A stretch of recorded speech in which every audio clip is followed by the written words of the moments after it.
Welcome to the Business Blast Podcast. I'm your host, Tyler Wagner. This episode is brought to you by Authors Unite. Authors Unite provides you with the support you need to finish your book.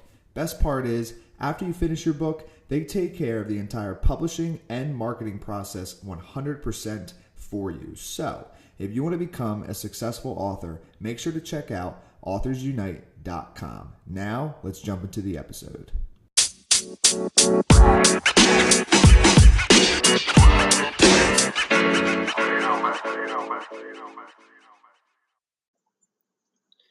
All right, everyone. Welcome back to another episode of the Business Blast Podcast. I'm your host, Tyler Wagner. Today, I have Dr. Michael Weatherly with us, and he owns and operates C5 BDI, which is a consulting company that is disrupting federal government procurement. He is a serial entrepreneur and university professor, and most importantly, Michael is passionate about giving back to the community and exploring the world with his family. So welcome to the show, man. Thanks for having me on. Excited to be on the show. Of course, man. Grateful to have you here. Let's jump into the first one, Michael. The first one I got for you is, what is the best story from your life that has an underlying valuable message? Oh, that's a really good question. I think one of the really underlying tones and themes across pretty much my life is never take no for an answer. So I was actually born with a pretty rare disease as a kid, and the doctors told my mom I'd never walk and I'd definitely never run. And my mom at an early age pretty much taught me to never take no. So I don't know if you've ever seen the movie Forrest Gump, but there's the leggings that he had to wear in the movie. Yes. Yeah. So I had to have those on as a kid. I also had to wear shoes with the bar between them to help correct my pretty much from the waist down. And so, anyways, long story short, went on to have a good career in college baseball. Tried to go pro, blew my knee out, pretty much was rest of history. Had to get a real job like everybody else, but those dreams were dashed. But just kind of carry that mentality on into my now business kind of entrepreneurial type lifestyle. To there's always a yes. You just got to find it. You got to keep working to find it. So never take no for an answer. From an early age on, learned kind of that lesson, and I've always kind of been trying now to instill that same kind of lesson into my kids. Wow, man. Thank you for sharing that with us.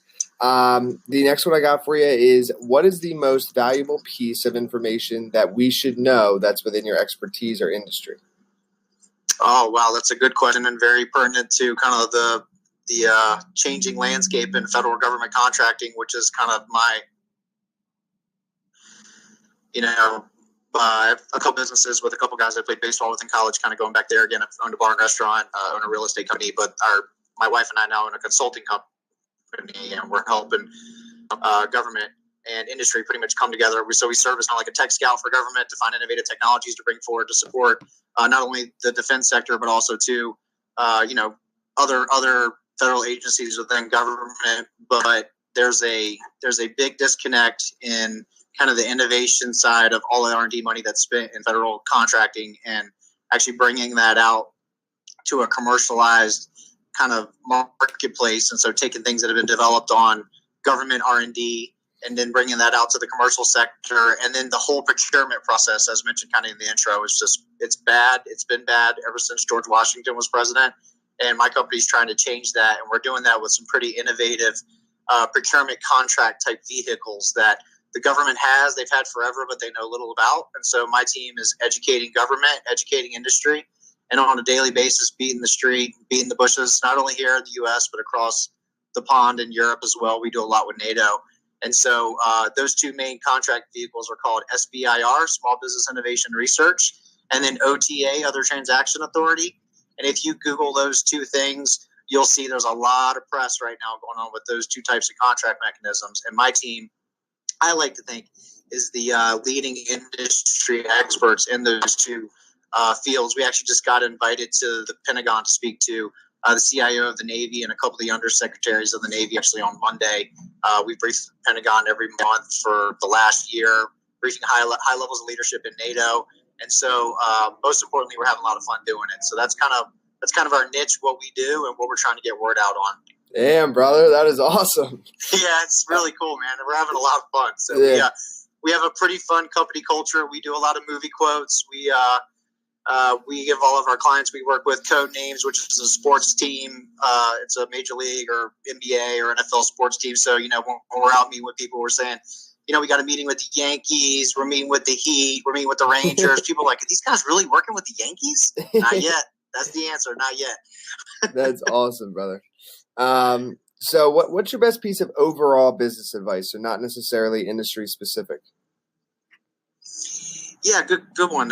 So, kind of going back to the never take no for an answer, kind of carrying that forward, but just to kind of switch gears, I think it's really know your customer. So I actually was on a call earlier this morning. I'm going to be part of a panel next week, a big panel, kind of talking about some of the things I just mentioned on the last question, but it's really understand your end user, your end customer. One of the questions I got was, we're a small business and we want to work with these big businesses.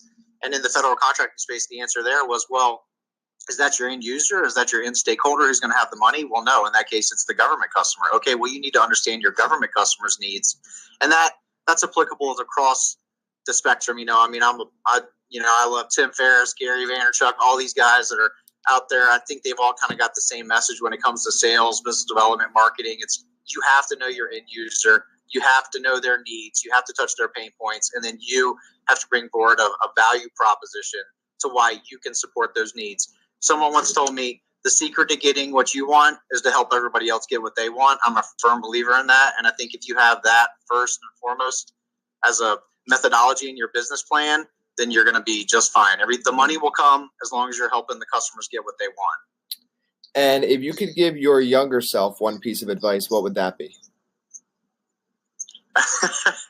That's a really good question. I'm talking about business, right?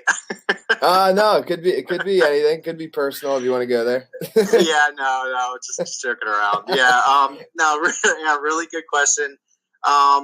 So I think the answer there would be if I were to look back on, kind of the younger me and kind of where I am now. I'm always looking to push the envelope, and I think my advice to the younger me would be, you are where you're supposed to be. Someone once told me that. I think that's a good piece of advice because I think especially when we talk about entrepreneurs and especially with the generation today that's kind of coming up, patience is not a virtue and it's all one we have to learn over time. But, you'll be ready when you are ready. However, don't let that stop you, right? So always look to push the envelope, but at the same time, don't, be patient. It'll come when it comes. And if you keep pushing out there, it will eventually come around. So I think that's one piece of advice because I know I've always kind of tried to rush and be on to the next thing. But at the same time, too, we need to absorb all the information and material that we're getting currently because then that's going to serve us well as we get older. And I'm still trying to, live by that lesson today. So if I was to look in the future me hopefully would be giving me now that same advice. And then kind of going a little bit down a different path. In your opinion, what is the key to happiness? Oh, the key to happiness is from a business standpoint, I think is to have a work-life balance. I spent a lot of time overseas in Europe. Europeans have a way different kind of culture and mindset when it comes to work in general. It's all about, living in the moment, be in the moment, whether that's work or family. You've got to really, because, a lot of people when they're at work, they're thinking about being at home. And when they're at home, they're thinking about being at work. I think the key, we need both. We have to have a balance. And I think the key to happiness and the key to success is to, no matter what walk of life you're in or what time or what walk of life you're in, you have to focus on that moment. I think that's the key to success because if you can throw everything you have into your work and or your family, then, everything else will take care of itself. And what is the best book that you've read, and what was the number one thing you learned from that? Oh, man. So last year I made it's kind of actually how I got hooked up to you was from Jeff Seams, who's now over in Asia, and I've met him in Germany. He posted something on LinkedIn not long ago after the first year. So I challenged myself last year. I always do a really big New Year's resolution. Last year I read 100 books. And so he asked me to talk about my top 5. And one of these was one I read a long time ago, and that's The 4-Hour Workweek by Tim Ferriss. That book pretty much changed my life. I think that one, Rich Dad, Poor Dad, which I read a long time ago, really opened my eyes to the way money works and finance and just investing in general. And then recently, one of the best books I've read is The One Thing, which is now, I think, an international bestseller. That's a really good book. But those 3 probably are kind of top 3 in my list with a whole bunch of other really close seconds. Yeah, man, those are all awesome books, and the 4 Hour Work Week changed my life as well. So anybody listening, definitely highly recommend all three of those. The next one I got for you is, what is your favorite quote and why? So favorite quote: "Fortune favors the bold." Enough said. I think hopefully from just a few minutes we've been talking, I think that one's been around a long time, and I think it's got a lot of it's got a lot of history behind it. Definitely, whether it's history, sports, academia, technology, Fortune somehow tends to get behind people that are willing to get out there and take a risk, and obviously that's seen, from the Elon Musk to the Bill Gates to the, whoever's of the world that are changing the world. I think that's a really good quote to live by. Absolutely, brother. Dude, thank you so much for coming on. The last one I have for you before we let you go is, where can our audience best find you online? Oh, sure. Yeah. So absolutely. The company, www.c5bdi.com is where to get us from a corporate standpoint. I'm on LinkedIn. I think if you just Google Dr. Michael Weatherly LinkedIn, but it's pretty much linkedin.com/Dr. Weatherly, I think is probably the easiest way to get to me. I'm connected to, I think, almost over 6,000 people on the LinkedIn platform. It's pretty much what I use the most to communicate. But also emails fine. Weatherly, MWEATHERLY @c5bdi.com. Always happy to have a chat and talk business. That's what I love. Awesome, man. Thanks again for jumping on. All right. Thanks a lot, Tyler. I really appreciate it. I had a lot of fun. Thank you. Have a great day. The podcast you just heard was published with Anchor. Got something you want to say to the creator of this show? Send them a voice message using the Anchor app, free for iOS and Android.